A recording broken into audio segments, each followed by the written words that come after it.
Master stroke YouTube চ্যানেলের উদ্যোগে আমরা গানে কবিতায় যে আড্ডার অনুষ্ঠান করছি, আজকে যথারীতি সেটা শুরু হচ্ছে।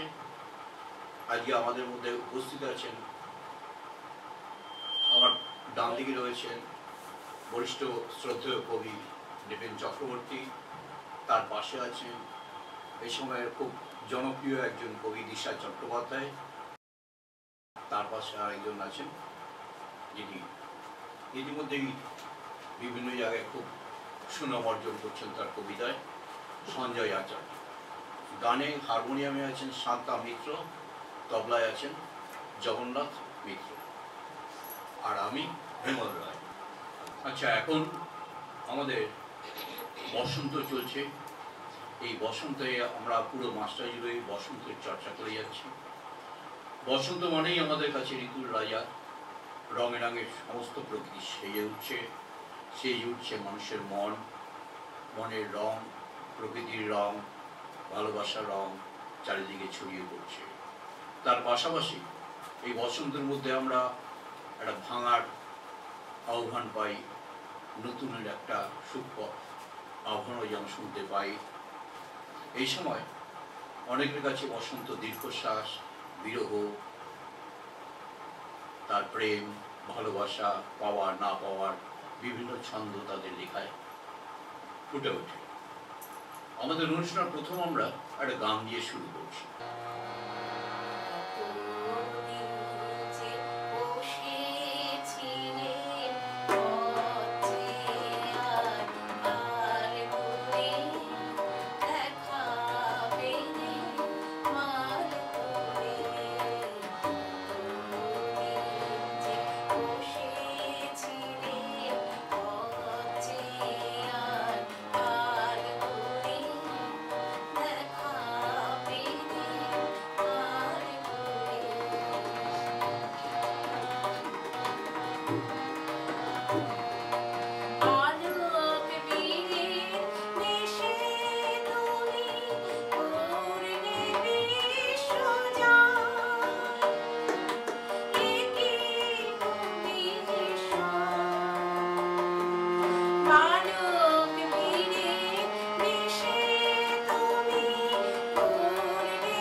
আচ্ছা, নিবেন্দা, আপনি বসন্ত নিয়ে কিছু বলুন তো। খুব সুন্দর একটা সন্ধ্যা। এই সন্ধ্যায় এই যে বসন্ত উদযাপন হচ্ছে, সেটা সত্যি সত্যি একটা প্রাণের আনন্দ, মনের আনন্দ।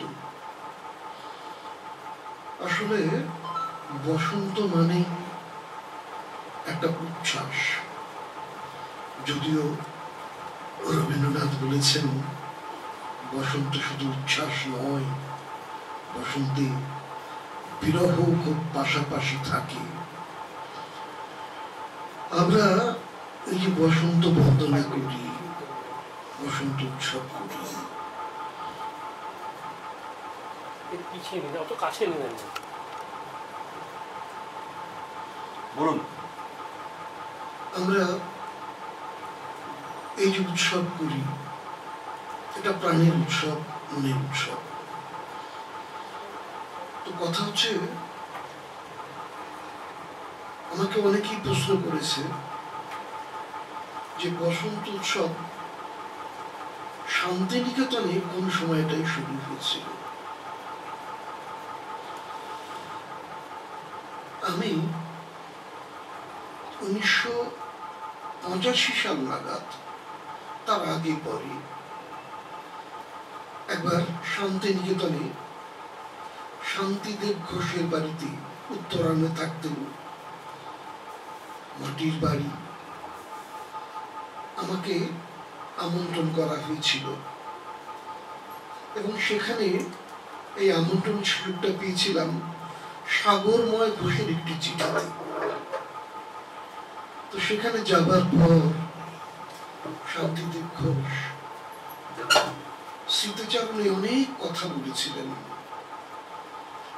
সেটা অনেক সময় সাপেক্ষ, আমি সে কথায় যাব না।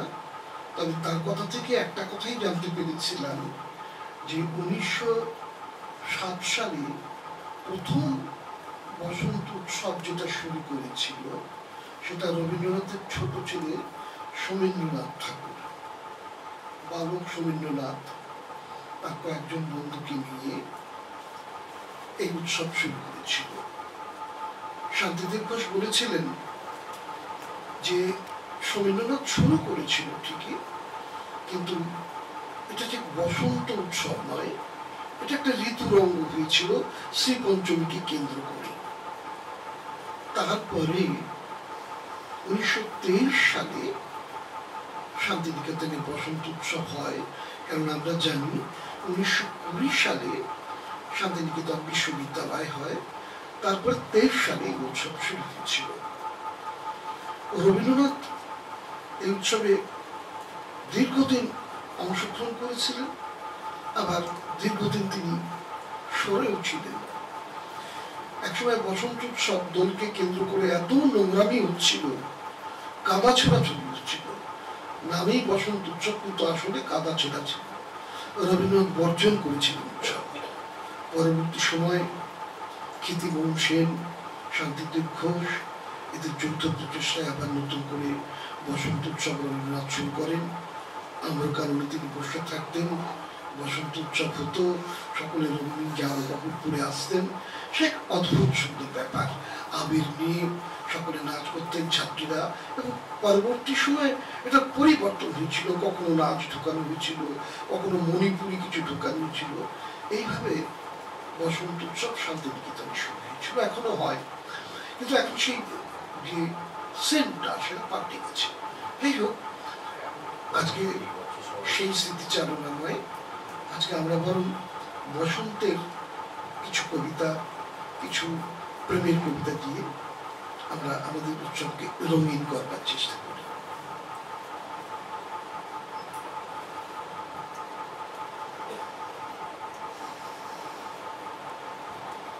আমার প্রথম কবিতা,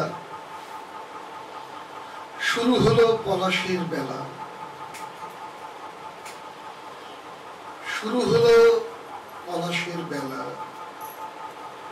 সারাদিন বসন্তের খেলা, হাওয়ায় হাওয়ায় পুড়ে যায় মন, ডাক দেয় বসন্তের বন। ঢেউ জলে একখানি মুখ, কেউ যেন ডাকে, ডেকে যায় করতলে তুলে নিই তাকে। বসন্তের বনে বনে কৃষ্ণচূড়া কাঁপি। আকাশে নেমেছে জলে, আকাশ নেমেছে জলে, ডালে ডালে পলাশ মূল, খোপায় পলাশ থাক, আজ নয় গোলাপ বকুল। বাতাস মকাল ঘানে, আম্মনে মুকুলের মেলা, আজ শুধু দুজনায়, সারাদিন বসন্তের খেলা। এসো আম গাছে এসো, ফাগুনের রং মাখো চোখে, করতলে মুদ্রা থাক, ভালোবাসা একে দিই বুকে। নমস্কার, বসন্ত সন্ধ্যায় আমার এই প্রথম নিবেদন। আচ্ছা, এবারে দিশা চট্টোপাধ্যায়, তিনি কিছু অল্প দুটো কথা বলে তার কবিতা।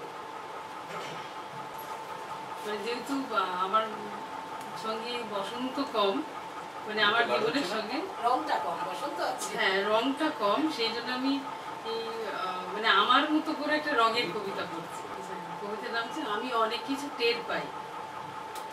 কখনো কেউ ভালো বলেছে, কেউ খারাপ বলেছে আমায়, কারণ যার যতটুকু প্রয়োজন ছিল ততটুকুই চিনেছে আমায়। চায়ের তলানির মতো পড়ে আছে আমার জীবনের গল্পটা, সারাক্ষণ বুকের ভেতর যুদ্ধের আবহাওয়া টের পাই। চেনা নদীর হারানো স্রোতও আমাকে ডুবিয়ে দিতে চায়। চেনা পথ হারিয়ে যায়, চেনা মানুষ অচেনা হয়ে যায়। ঈর্ষা নয়, ঘৃণাও নয়, মধ্যরাত অব্দি অপেক্ষা করি ভালোবাসার জন্য, অসম্পূর্ণ সম্পর্ক জোড়া দেওয়ার জন্য। এসব কেউ টের পায় না, আমি টের পাই। কে বা কারা কৃত্রিমতায় ছিনিয়ে নিতে চায় সব। বুকের উপত্যকায় সাজিয়ে রাখা গল্পগুলো আজ খোয়া গেছে। নারকোল গাছের পাতা হলুদ হয়, রাজা রানীর গল্প শেষ হয়ে আসে। মেঘের ফাঁকে ফাঁকে ঈশ্বর যেন ঢেউ ভাঙে, বুকের ভেতর যুদ্ধের আবহাওয়া টের পাই। তবু কেন ভর দুপুরে তোমার ঘ্রাণ তন্ন তন্ন করে খুঁজি। যদি হারিয়ে যাই রবীন্দ্রনাথকে সঙ্গে নিয়ে কোপাইয়ের ধারে তোমাকেই খুঁজবো, তোমাকেই খুঁজবো। সুন্দর সুন্দর সুন্দর অদ্ভুত একটা গাই, যার যতটুকু প্রয়োজন ততটুকুই চেনে। আমরা বসন্তকে এরকম করে চিনে নেব। বসন্ত অন্য বসন্ত আসে থেকে জীবন, নানা রকমের বসন্ত। এবারে সঞ্জয় আচার্য আমাদের দুই চার কথা বলে সেটার রেগার্ড। হ্যাঁ, বসন্ত মানে সেই তো সেই আবির, পলাশ, চৈত্র, ফাল্গুন, কেউ বলে ফাল্গুন, কেউ বলে পলাশের মাস। সব কিছু সর্বনাশ, আমার সর্বনাশ, চৈত্রের যে সর্বনাশ তোমার চোখে দেখেছিলাম আমার সর্বনাশ। তো অ্যাকচুয়ালি তো বসন্ত মানে তো তাই, বসন্ত হচ্ছে প্রেমের একটা ছড়িয়ে দেওয়ার মাস। আমরা আমাদের এই যে বঙ্গ প্রকৃতি, বঙ্গের যে ঋতুরঙ্গ, সেখানে দেখতে গেলে অনেক ঋতুই হয়তো প্রেমের। বর্ষাও অত্যন্ত প্রেমের ঋতু।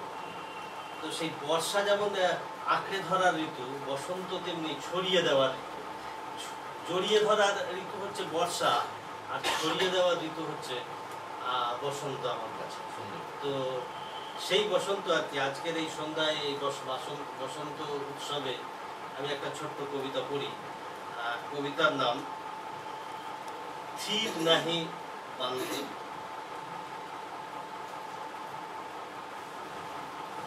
থির নাহি বান্ধে তোমার সর্ব অঙ্গে এসো শ্যাম মাখাবো।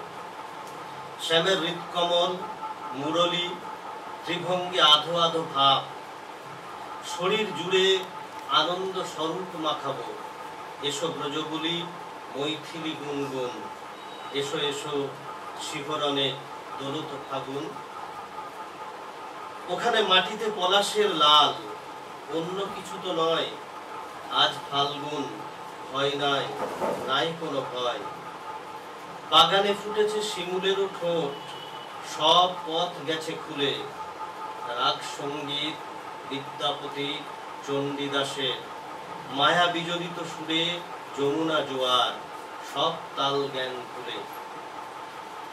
আকুল আদির হাতে এ মোহ সময় বড় কম আসে পৃথিবীতে, নয় বিলম্ব, কাল বিলম্বে সব কিছু ভেসে যায় তোমার সর্ব অঙ্গে, এসো কদম বৃক্ষ গোষ্ঠ রাঙা শ্যাম মাখা। সুন্দর। আচ্ছা দিদি, এবারে আপনি একটা গান। হ্যাঁ, গান করবো, একটু ছবি তুলে ছেলেকে পাঠাতে হবে না। এটা পরে পরে আমি পাঠিয়ে আমাদের অনুষ্ঠান শেষ হয়ে যাক, পরে আচ্ছা আচ্ছা।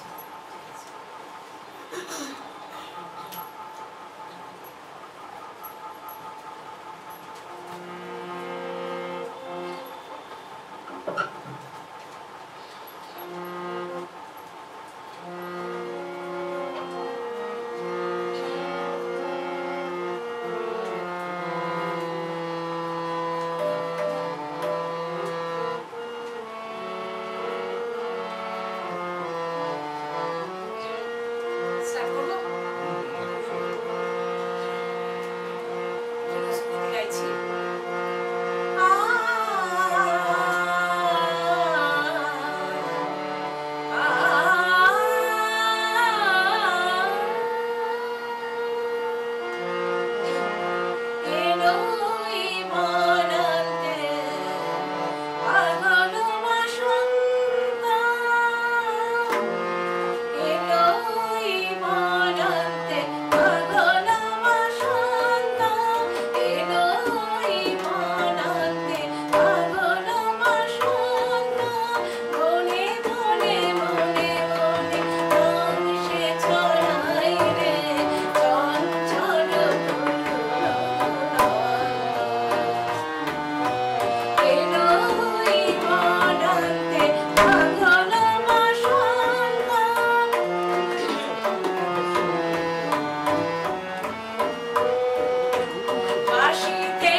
বিভিন্নভাবেই আমরা বসন্তকে বিভিন্নভাবেই তার রূপ, তার গান, কবিতা শুনলাম। সঞ্জয় আচার্যকে আমি বলবো, সেটা কবিতাটার মধ্যে সে শেষে নিয়ে চলে গেল একটা বৈষ্ণব ঘরানার। যদি আমার বিশ্বাস আমাদের ভারতে বা বাংলায় এই দোলযাত্রাটা শ্রীকৃষ্ণ থেকেই পরবর্তীকালে রঘুনন্দন সেটাকে সার্বজনীন করে দিয়ে হবে আমাদের এখানে জানবে। কিন্তু বসন্ত তো শুধু আমাদের দেশে চর্চা হয় না, বসন্তের উদযাপন সারা পৃথিবী জুড়ে। যা জানা যায় যে যীশু খ্রিস্টের জন্মের প্রায় 1000 বছর আগে প্রাচীন গ্রীসে বসন্ত উৎসব পালন করা হতো সারা রাত। সে দেশের যত তরুণ তরুণী আছে তারা সব মন্দিরে এসে জ্যোৎস্না প্লাবিত রাতে তারা প্রাণ খোলা, বাঁধ ভাঙা সমস্ত কিছু ছড়িয়ে দিয়ে শুধু আনন্দে ভালোবাসায় তারা সারা রাত। তুমি দুটো কবিতা আমাদের শোনায়, একটা কবিতা ঠিক মানে জমছে। আচ্ছা বিমলদা, আসলে বসন্তের কথা মানেই তো প্রেমের কথা। প্রেম নিয়ে আমার একটা কাব্যগ্রন্থ বের হতে যাচ্ছে পয়লা বৈশাখ, শুধুমাত্র প্রেমের কবিতা নিয়ে। তো সেখান থেকে আমি দুটো কবিতা, প্রেমের দুটো কবিতা শোনাব। এই কবিতাটি সন্ধিক্ষণের প্রেম তো আমাদের খুব আকর্ষণের প্রেম। একটা বয়স থেকে আরেকটা বয়সের সন্ধিক্ষণের যে প্রেমটা, সেই প্রেমে উচ্ছ্বাসটা কম থাকে, গোপনীয়তাটা বেশি থাকে, কিন্তু সেই গোপনীয়তার মধ্যে একটা তীব্র আকর্ষণ বোধ থাকে। এবং সেটা যদি কোনো অসমবয়সী হয় তাহলে তো সেটা আর প্রকাশের কোনো জায়গায় থাকে না, মনের মধ্যে সেই প্রেমের উচ্ছ্বাসটাই তোলপাড় তৈরি করে। এরকম একটি কবিতা, কবিতার নাম বকুল বৌদি। এপাড়ায় বিয়ে হয়ে আসার পর থেকে আমাদের বাড়িটি ছিল ঠিক বকুল বৌদির আনত হেঁটে যাওয়ার ধারে। রাস্তার পাশে দাওয়াটি ছিল তার ধুলো আঁকা পদচিহ্নের ঠিক একটু উপরে।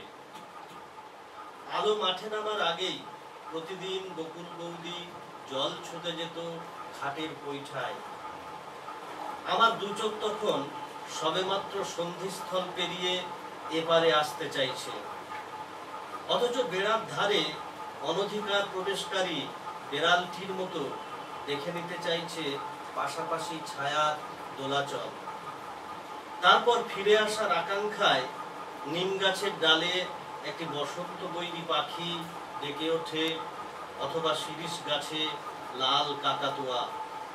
এরই ফাঁকে কখন যে দাওয়া থেকে নেমে গেছে অবদমিত ইচ্ছে, ধুলো আঁকা পায়ের ছাপের উপর ছাপ ফেলতে ফেলতে অসংখ্য সহজিয়ায়। তখন আমার কতই বা হবে, সবেমাত্র সন্ধিস্থল পেরিয়ে এসেছি তাদের যেন তীব্র আকর্ষণে।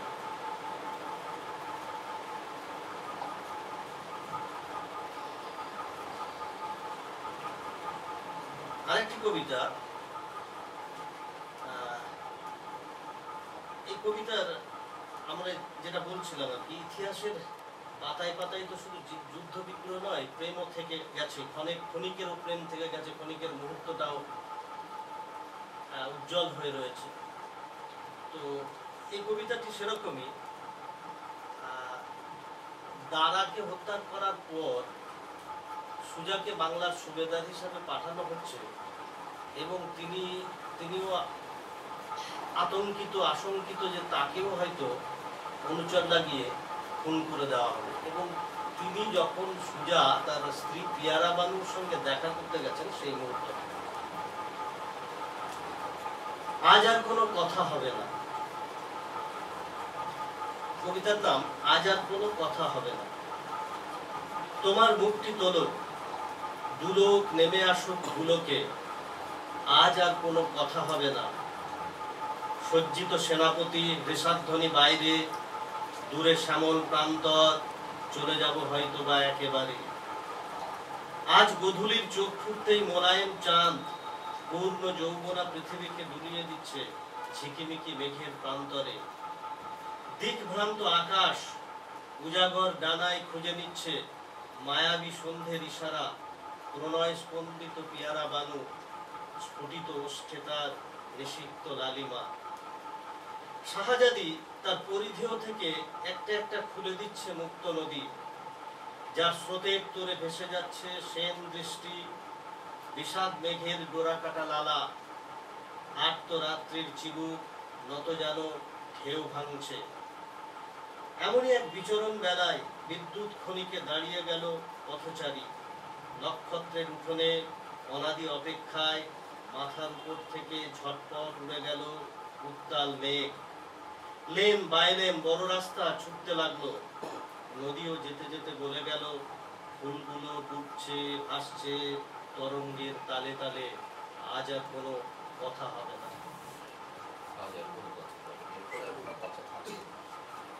এবারে আমরা দিশার থেকে তোমার কবিতায় মগ্ন হই। বসন্তের ফাঁকে ফাঁকে বৃষ্টিও হচ্ছে, কদিন পরে এমনিতেও বৃষ্টি নামবে। তো আমি একটা বৃষ্টির কবিতাই বলছি, মগজ থেকেই বলছি। কবিতার নাম বৃষ্টির কোলাজ। সমস্ত সকাল আমি একা ছিলাম, সঙ্গে কয়েক পশলা বৃষ্টি। অনিচ্ছায় ফিরে গেছে রোদও, এ খবর মুঠোফোনে জানিয়েছি তোমায়। যখন দেখলাম ফিরে গেছে রোদ, ফিরে এলো কালো মেঘ বিসর্জন। বুকের লজ্জা ছিল বুকে, পদ্ম পাতায় কেঁপে উঠছিল জল। তুমি বলেছিলে আজ, কিন্তু আজ নয়, অন্য কোনো দিন যাব তোমার এলাকায়। তোমার কাছে যাবার ভাবনায় আমার যৌবনের আশ্চর্য ডানা ভিজে ওঠে। সমস্ত সকাল আমি একা ছিলাম, সঙ্গে কয়েক পশলা বৃষ্টি। এই কবিতাটার নাম হচ্ছে বিবাহ। তোমার ভালোবাসার সমুদ্রে মিশে যাবার আগে আমি স্রোতস্বিনী ভাবছি। সমুদ্র আমাকে একদিন বিবাহ করতে চেয়েছিল, কারণ সমুদ্র জানে কোনো নদী কুমারী অবস্থায় ওর কাছে আসে না। আমি ওকে নিরাশ করিনি, বলেছি দাঁড়াও, অপেক্ষা করো, এখনো অনেক কাজ বাকি পড়ে আছে। আগে কর্কশ পাথরগুলোকে আঘাতে আঘাতে চুরমার করি কিংবা মসৃণ, তারপর সমুদ্রকে বিবাহ।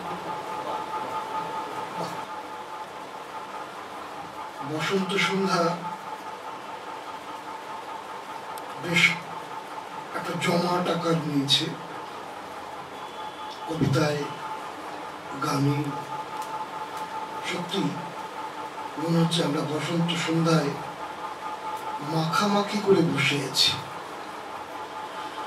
তো বসন্তে শুধু তো বসন্তের কবিতা নয়, প্রেম তো মানুষের জীবনে নানাভাবে আসে, অনুভবে আসে, চেতনায় আসে, ভাবনায় আসে। আমরা তাকে কবিতায় বরণ করে নিই, কবিতায় তাকে নানাভাবে উচ্চারণে একটা অন্য মাত্রা দিই। তো আজকে আমি প্রথমে যে কবিতাটা পড়ব, একটি অনুভবের প্রেমের কবিতা।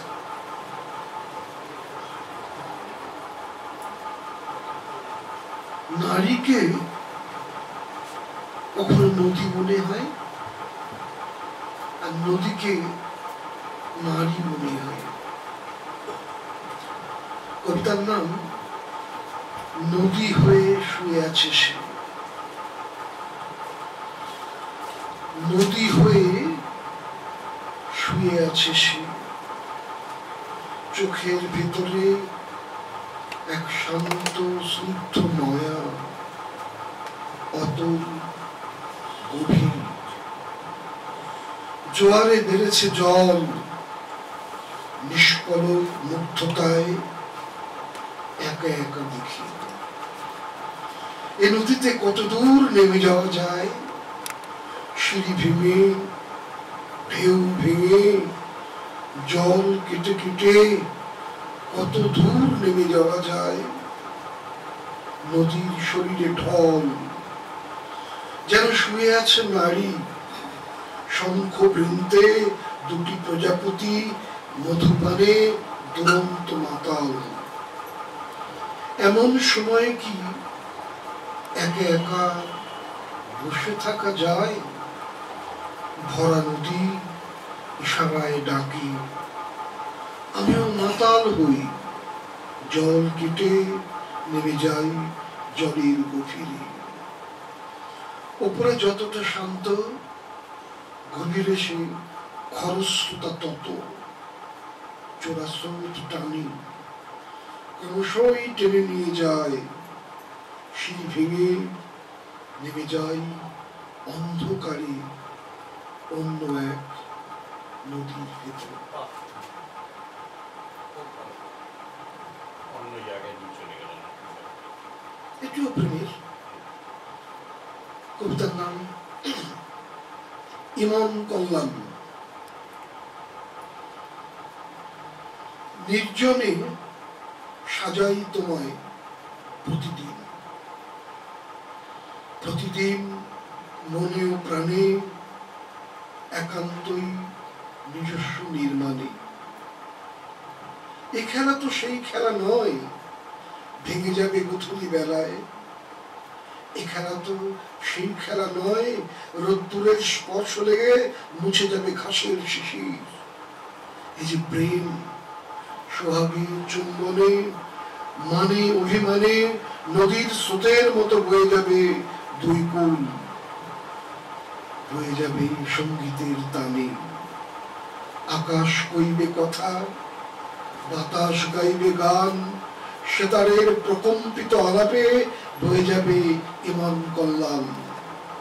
আহা প্রেম, আহা প্রিয় মুখ, কি সুধা দিয়েছ তুমি মানে অভিমানে।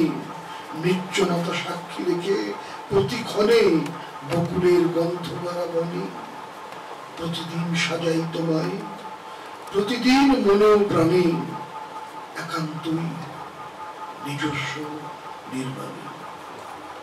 তাহলে আমরা এতক্ষণ খুব সুন্দর সুন্দর কবিতা শুনলাম, বিভিন্নভাবে বসন্তকে আমরা দেখলাম, অনুভব জানলাম, কবিদের মনে কিভাবে বসন্ত বিভিন্ন অভিজ্ঞতা ধরা দেয় তার রূপ।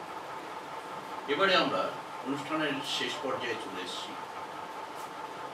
আমরা শেষ বেলায় আমাদের সান্তাদির কবি নজরুল ইসলামের একটা গান দিয়ে অনুষ্ঠানটা শেষ করছি। নজরুল ইসলামের একটি গজলানের গান। Oh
ধন্যবাদ।